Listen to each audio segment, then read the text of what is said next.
하나님 말씀 읽겠습니다. 신약성경 베드로후서 1장 16절부터 21절입니다. 베드로후서 1장 16절부터 21절까지 제가 봉독해 드립니다. 우리 주 예수 그리스도의 능력과 강림하심을 너희에게 알게 한 것이 교묘히 만든 이야기를 따른 것이 아니요 우리는 그의 크신 위엄을 친히 본 자라. 지극히 큰 영광 중에서 이러한 소리가 그에게 나기를 이는 내 사랑하는 아들이요 내 기뻐하는 자라 하실 때에 그가 하나님 아버지께 존귀와 영광을 받으셨느니라. 이 소리는 우리가 그와 함께 거룩한 산에 있을 때에 하늘로부터 난 것을 들은 것이라. 또 우리에게는 더 확실한 예언이 있어 어두운 데를 비추는 등불과 같으니 날이 새어 샛별이 너희 마음에 떠오르기까지 너희가 이것을 주의하는 것이 옳으니라. 먼저 알 것은 성경의 모든 예언은 사사로이 풀 것이 아니니 예언은 언제든지 사람의 뜻으로 낸 것이 아니요 오직 성령의 감동하심을 받은 사람들이 하나님께 받아 말한 것임이라. 아멘. 잠시 기도하고 하나님 말씀 듣습니다. 은혜로우신 주님, 이 시간 함께하여 주시고 주의 말씀 들릴 때에 주님께서 주시는 위로와 격려와 든든함이 평안함이 우리의 마음에 깃들게 하여 주옵소서. 놀라운 말씀과 은혜가 우리의 마음속에 가득한 시간 되게 하여 주옵소서. 예수님 이름으로 기도하옵나이다. 아멘. 마스크 끼고 예배 드리시는 게 더 낫습니다. 그냥 끼고 계셔도 됩니다. 성가대도 껴주시고요. 어수선한 분위기, 하지만 여러분들은 예배 드리기 위해서 나오셨습니다. 잘 나오셨고 충분히 우리가 할 것들을 감당하면서 이겨나갈 수 있으리라고 생각을 합니다. 우리나라 사람들을 음주 가무의 민족이라 그렇게 이야기합니다. 술 마시는 것도 좋아하고 노래하고 그렇게 하는 것도 좋아합니다. 그리고 제가 중국에도 가본 적이 있고 그 다음에 딴 나라에도 몇 번 가봤는데 사람들이 모여가지고 신나게 노래를 부르고 있었는데 나는 그 나라 사람인 줄 알았는데 자세히 듣고 보니까요, 그 나라 사람이겠습니까? 우리나라 사람이겠습니까?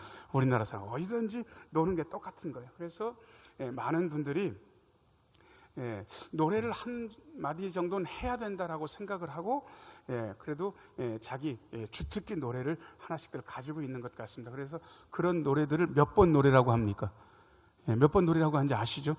그렇게 해가지고 노래를 한마디라도 해야 그래도 사회생활 좀 되지 않겠나 그렇게 이야기를 하시는 것 같습니다. 그래서 노래를 못하는 분들은 사회생활이 좀 어렵다고 뭐 그렇게까지 이야기하는 분들도 있습니다. 그런데 어떤 분이 노래를 딱 시작을 했는데 전혀 뭐가 안 맞아. 그리고 노래를 들은 분들이 그만하라고 제발 이거 안 되는 거라고 그렇게 하면 그분들을 일컬어 무슨 치라고 하는지 아세요?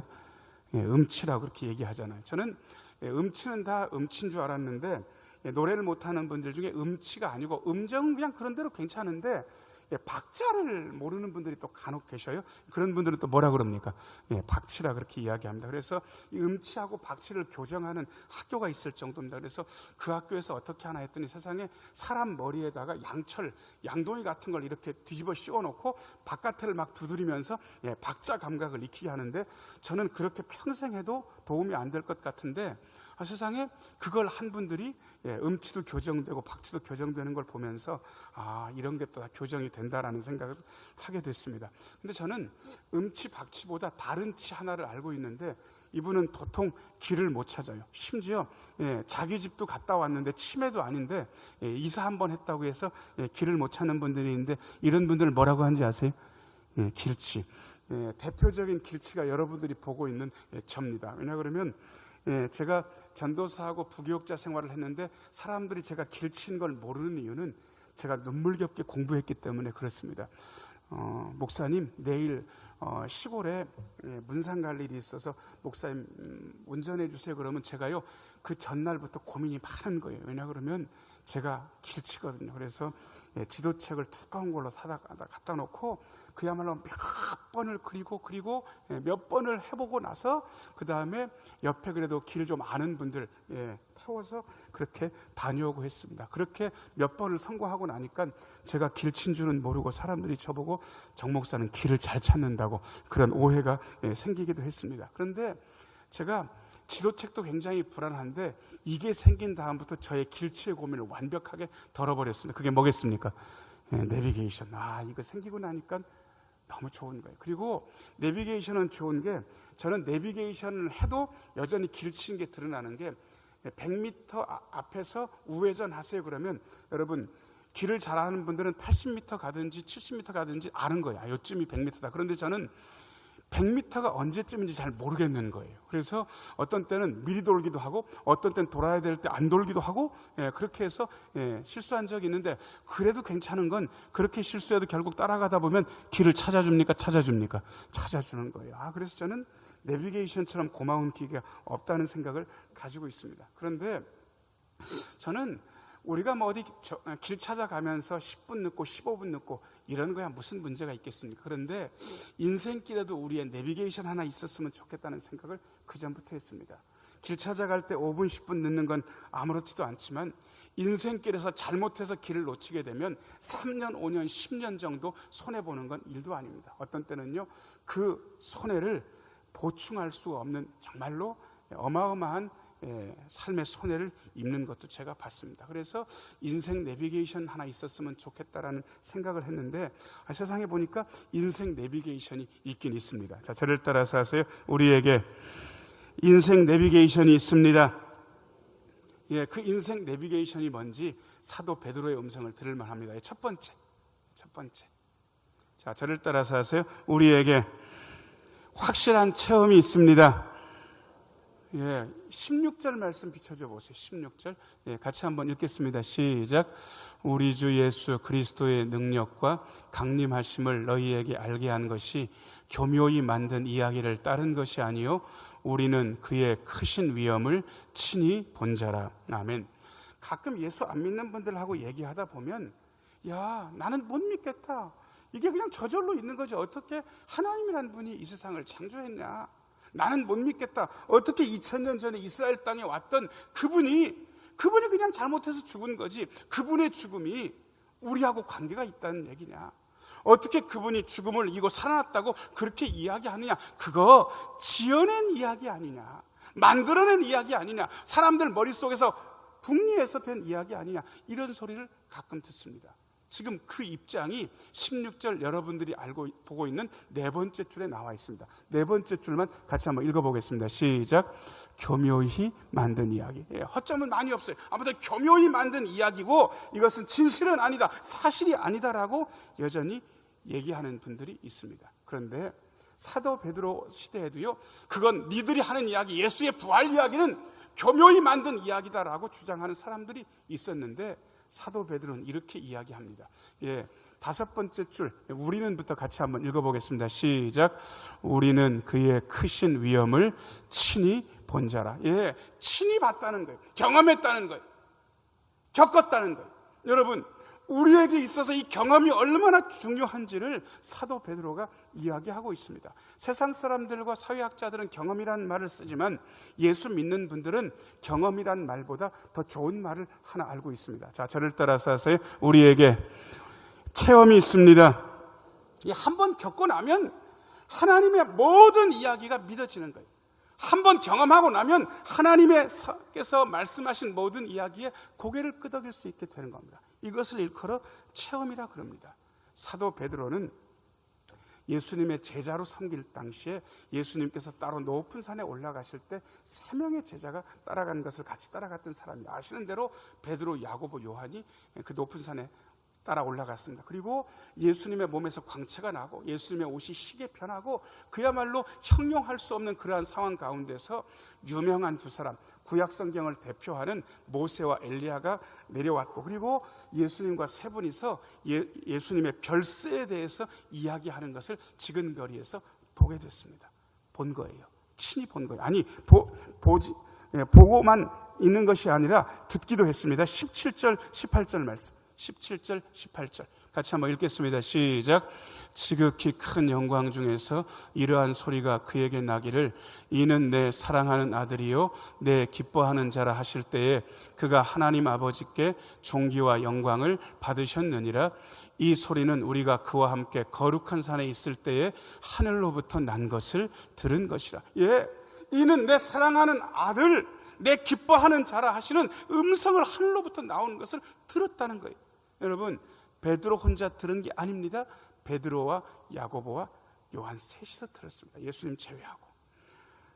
제가 산길을 혼자 가는데 제 앞에 어떤 분이 걸어가고 있었어요. 그런데 갑자기 그분이 두둥실 떠오르더니 땅바닥에서 한 1m 정도 떠올라가지고 세상에 한 5초 정도를 떠오르고 있다가 다시 스르르 내려왔어요. 제가 여러분들한테, 제가 이거 혼자 봤는데 여러분들한테 이 이야기를 하면 여러분들이 믿으시겠습니까? 안 믿으시겠습니까?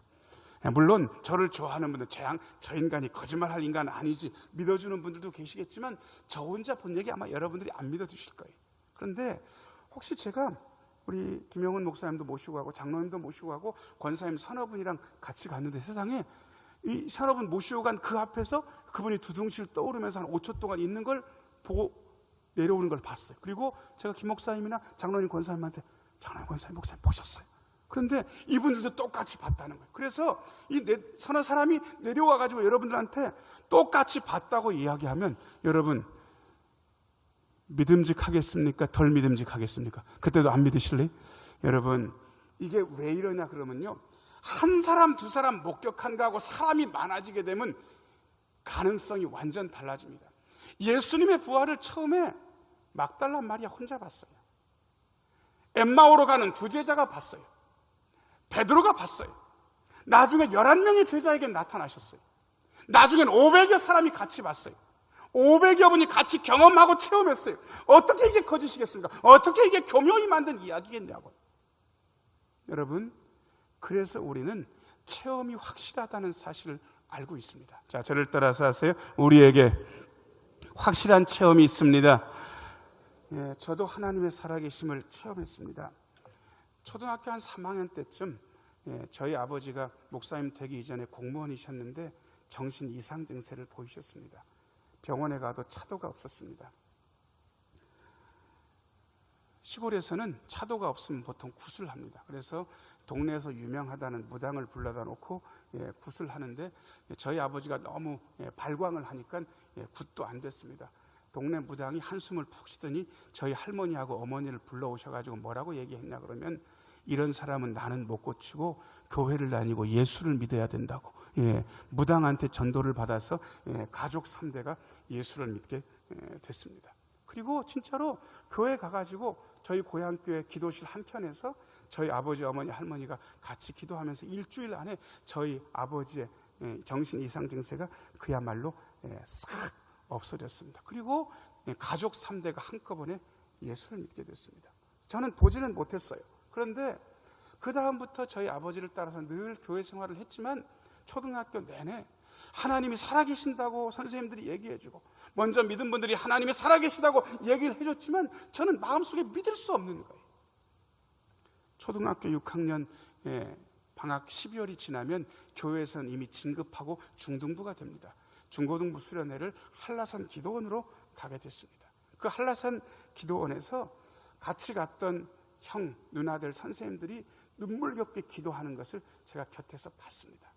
진짜 뭐가 있기는 있는가 보다. 그런데 나는 잘 못 믿겠다. 그러면서 그분들의 진정이 제 마음속에 오니까 나도 기도하면 하나님이 살아계시다고 그러는데, 진짜 하나님이 살아계시다고 그러는데 나도 경험할 수 있지 않을까라는 생각이 어린 제 마음속에도 들었습니다. 그래서 같이 기도하기 시작했습니다. 그런데 기도하고 얼마 지나지 않아서 세상에 제가 깨달은 건 제가 죄인이라는 사실을 초등학교 6학년 때 깨달아 알게 됐습니다. 제가 여러분들한테 물을게요.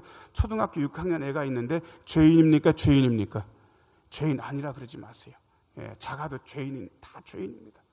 그걸 깨닫고 나니까 눈에서 얼마나 눈물이 나는지 그야말로 많이 울었습니다. 그런데 그렇게 울고 나서 제가 희한한 걸 경험하게 됐습니다. 제 앞에 지금 뒤에 있는 이런 식물 같은 게 분명히 없는데 이게 하늘로 이렇게 서 있더니 그 식물을 따라서 빛이 저에게 쫙 임하는 것을 제가 제 눈으로 실제로 봤습니다. 얼마나 기쁘고 마음이 터져나갈 것 같은 거예요. 그리고 제 입에서 알 수 없는 소리가 흘러나오기 시작했습니다. 보통 방언 체험 하시는 분들은 방언을 처음 할 때 어떤 소리가 나옵니까? 잘 모르세요? 예, 보통은 랄랄랄라 소리가 보통은 나옵니다. 그런데 저는 랄랄랄라는 아니었고 스스스스 그런 방언을 했습니다. 그래서 스스스스스 그러면서 기도를 하고 있는데 옆에서 승호 방언 받았다고 그러고 있는 거예요. 얼마나 마음이 기쁜지. 기도를 마치고 한라산 기도원 문을 빼곡히 열고 이렇게 나가는데요, 제가 거기 좋은 식물들이 그 기도원 앞에 많이 있었습니다.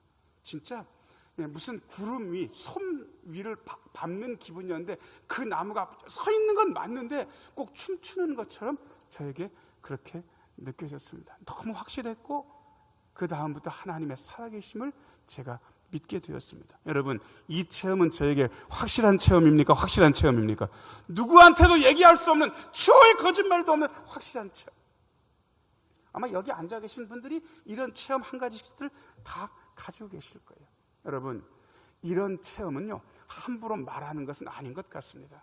사도 베드로는 변화산상에서 예수님의 변모를 옆에서 보았지만 금방 이야기하지 않습니다. 그때 이야기하지 않았다고 성경에 되어 있습니다. 수십 년이 지나서 베드로 후서를 쓰면서 간증을 합니다. 자, 저를 따라서 하세요. 내 소중한 체험은 내 속에서 익어야 합니다. 금방 얘기하는 거 아니에요. 은혜 받은 거 금방 얘기하는 분들은 그 은혜를 쏟을 가능성이 많아요. 가슴에 소중히 간직하고 10년, 15년, 20년, 30년 이렇게 있다가 나중에 간증하는 거예요. 너무 확실한 이야기. 그런데 저도 이런 확실한 체험이 있는데도 불구하고 이 확실한 체험이 저에게는 너무 확실하지만 여러분 모두에게 일반적으로 해당되지는 않는다는 사실을 알고 있습니다. 그래서 그 다음 단계가 필요합니다. 두 번째 좀 비춰줘 보세요. 확실한 체험이 있지만 더 확실한 게 있습니다. 자, 저를 따라서 하세요. 우리에게 더 확실한 예언이 있습니다. 한 번만 더요. 우리에게 더 확실한 예언이 있습니다. 19절 말씀 읽겠습니다. 19절 같이 한번 읽겠습니다. 시작. 또 우리에게는 더 확실한 예언이 있어 어두운 데를 비추는 등불과 같으니 날이 새어 샛별이 너희 마음에 떠오르기까지 너희가 이것을 주의하는 것이 옳으니라. 아멘. 그런 눈으로 보고 겪은 체험이 있는데 그게 확실한데 세상에 그 확실한 체험보다 더 확실한 예언의 말씀이 있다는 이야기를 베드로가 하고 있습니다. 베드로는 엄청난 체험을 많이 한 사람이에요.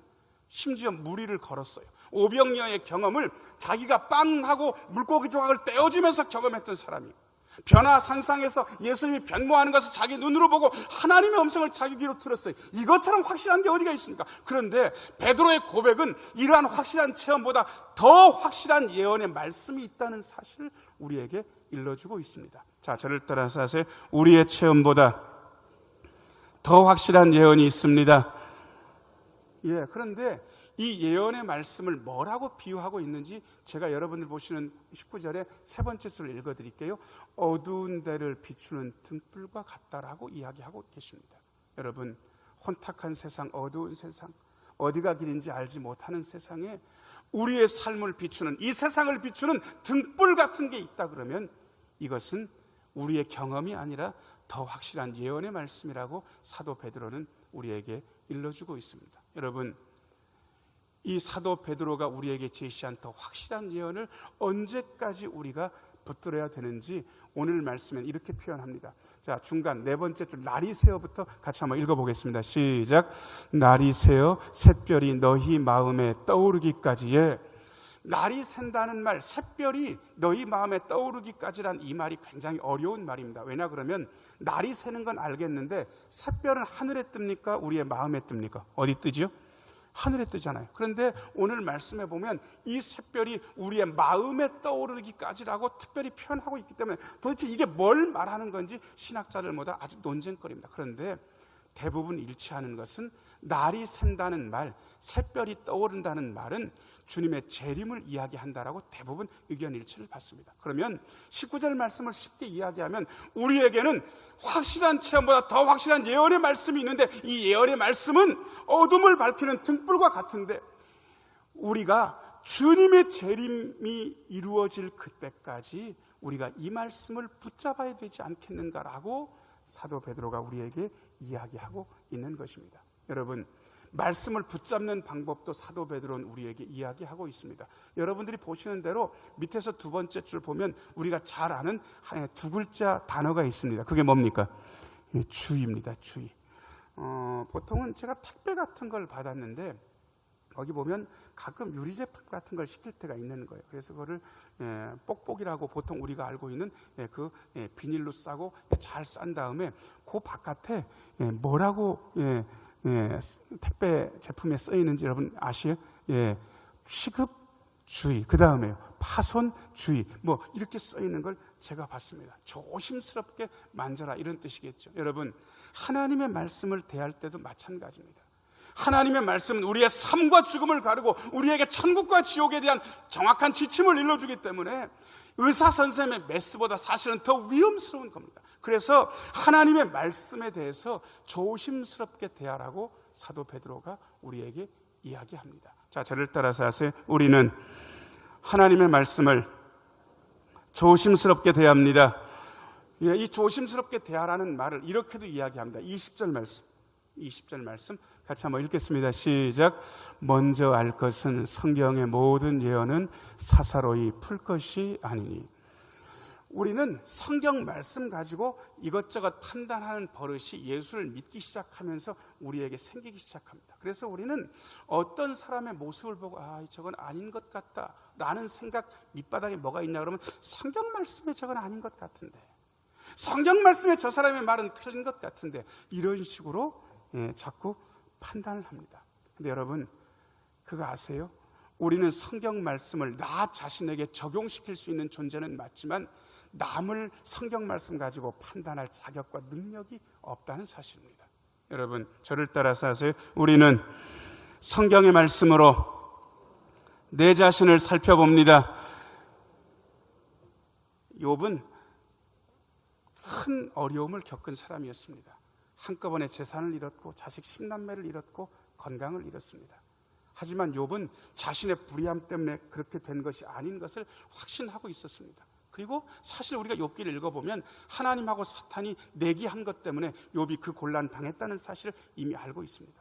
이러한 영적인 실상을 깨닫지도 못하는 욥의 친구들이 와서 욥을 저주하고 욥에게 판단하고 욥을 비난하면서 너가 이런 죄를 저질렀기 때문에, 이러이러한 잘못을 저질렀기 때문에 내 일생에 이런 일들이 일어나는 것이 아니냐라고 욥을 판단하고 비난했습니다. 나중에 하나님께서 그게 아니라는 사실을 밝혀주십니다. 여러분, 확실한 체험보다 더 확실한 예언이 우리에게 있는 것을 우리는 이미 알고 있습니다. 그러나 이 예언의 말씀을 내 자신의 잘못을 보는 용도로 쓰지 않고 다른 사람의 잘못을 판단하는 용도로 쓴다면 그것은 성경 말씀을 사사로이 푸는 잘못된 결과를 우리에게 가져오게 됩니다. 여러분, 오로지 더 확실한 예언의 말씀은 내 자신을 보는 도구일 뿐입니다. 자, 저를 따라서 하세요. 우리는 성경 말씀으로 내 자신을 봅니다. 더 확실한 예언의 말씀 가지고 우리 자신을 봅니다. 그 다음에 이 성경 말씀이 우리에게 어떻게 다가오는지 세 번째, 자, 저를 따라서 하세요. 성경 말씀은 성령의 감동으로 받아 말한 예언입니다. 21절 말씀 읽겠습니다. 21절 같이 한번 읽겠습니다. 시작. 예언은 언제든지 사람의 뜻으로 낸 것이 아니요 오직 성령의 감동하심을 받은 사람들이 하나님께 받아 말한 것임이라. 아멘.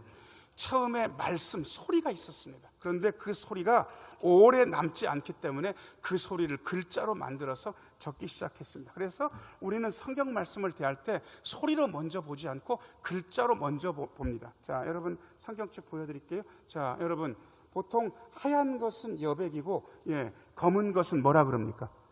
글자라고 그렇게 이야기합니다. 하얀 것은 종이, 검은 것은 글씨, 뭐 이러는 분들도 계신지 모르겠습니다. 우리는 글씨, 글자를 읽을 수 있습니다. 그런데 여러분 그거 아세요? 뭐 요즘은 어린이집에서부터도 글씨를 가르쳐주기 때문에 글자를 아이들이 읽습니다. 그래서 이렇게 말씀을 주면 아이들이 말씀을 잘 읽어냅니다. 그런데 기가 막힌 건 아이들이 말씀을 읽어도요, 지금 21절을 아이들한테 읽으면 읽기는 해요. 예언은 언제든지 사람의 뜻으로 낸 것이 아니요 오직 성령의 감동하심을 받은 사람들이 하나님께 받아 말한 것임이라라고 읽기는 하지만 그 뜻을 모릅니다.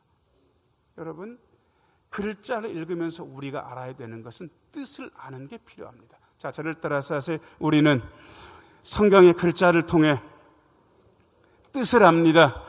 예, 뜻을 아는 거예요. 이게 어떤 뜻인지 고개를 끄덕일 수 있는 거예요. 그런데 우리는 보통 뜻까지 알게 되면 모든 걸 다 알았다고 착각하는 경향이 있는 거예요. 그건 아닙니다. 연애 편지를 좀 쓰고 읽어보셨는지는 모르겠습니다. 예, 저는 제 아내하고 6개월 데이트하고 결혼했습니다. 6개월 데이트하는 동안 저희 아내는 저한테 편지를 많이 안 보냈고, 제가 언제나 아쉽고 제가 더 좋아했기 때문에 제가 편지를 여러 통 보냈습니다. 그리고 못 쓰는 글씨를 정성스럽게 써가지고 편지를 보내면 저희 아내들 그 사람, 그때는 그냥 저한테는 승호 씨라고 불렀고 저는 이니 씨라고 불렀는 그 얼굴 동그란 여자가 그 편지의 글자를 이렇게 읽으면서 뜻을 알았어요. 그런데 뜻만 알면 안 됩니다. 그 편지의 뜻 속에 있는 제 마음, 제 사랑의 마음까지 읽어주기를 저는 원했습니다. 그리고 그게 결실을 맺었는지 6개월 만에 결혼도 했습니다. 여러분, 성경이 하나님께서 우리에게 보내주신 연애 편지라고 한다면, 우리가 성경을 읽으면서 글자만 읽는다? 우리가 성경을 보면서 그냥 그 글자의 뜻만 안다? 아니요. 그 성경 말씀의 글자의 뜻 안에 담겨있는 하나님의 사랑의 마음까지 읽어내야 제대로 읽는 게 됩니다. 자, 저를 따라서 하세요. 성경 안에 하나님의 사랑의 마음이 담겨 있습니다. 예, 성경 안에 하나님의 사랑의 마음이 담겨 있습니다. 그런데 기가 막힌 건 모든 사람이 성경의 글자를 읽고 뜻을 알지만 성경 안에 담겨있는 그 글자의 뜻 안에 담겨있는 하나님의 사랑의 마음까지 닿는 분들은 많지 않다는 사실입니다. 여러분, 그렇기 때문에 오늘 21절의 말씀을 다시 한번 읽으시면 좋을 듯합니다. 우리가 글자를 읽고 글자의 뜻을 알고 그 글자의 뜻에 담겨있는 하나님의 사랑의 마음을 알기 위해서 필요한 것이 여러분들이 보시는 21절 세 번째 줄에 나와 있습니다. 자, 같이 한번 저를 따라서 하세요. 시작. 오직 성령의 감동하심. 다른 건 없는 거예요. 오직 성령의 감동하심을 통해서 우리는 글자 안에 담겨져 있는 뜻을 알고 그 뜻 안에 담겨져 있는 하나님의 사랑의 마음을 알 수 있습니다. 그래서 많은 분들이 성경 말씀 읽기 전에 기도한다는 이야기를 저는 들었습니다. 하나님, 제가 이 계시의 말씀을 읽으려고 합니다. 이 계시의 말씀을 읽는 중에 하나님께서 우리의 마음에 감동하셔서 이 계시의 말씀에 담겨있는 하나님의 사랑의 마음을 알게 하여 주옵소서. 그렇게 기도합니다. 그 사랑의 마음을 알고 나면 그 마음을 안 사람은 전과 달리 살게 되고 전과 달리 말하게 되고 전과는 다른 생각을 가지면서 살게 되기 때문에 그렇습니다. 여러분, 그래서 하나님의 말씀은 성령의 감동으로 읽어내야 됩니다. 자, 저를 따라서 하세요. 하나님의 말씀은 성령의 감동으로 읽어야 합니다. 사랑하는 여러분, 어수선한 시국입니다. 전염병이 확산되면서 우리의 마음에 불안과 두려움도 있습니다. 그러나 여러분, 우리는 예수님을 마음으로부터 체험한 확실한 체험을 가지고 있습니다. 아니, 확실한 체험보다 더 확실한 예언의 말씀도 가지고 있습니다.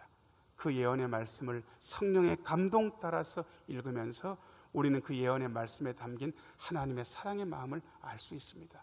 이 사랑의 마음을 마음에 품고 산다면 어떤 어려움도, 어떤 역경도, 어떤 전염병도 우리는 이겨낼 수 있습니다.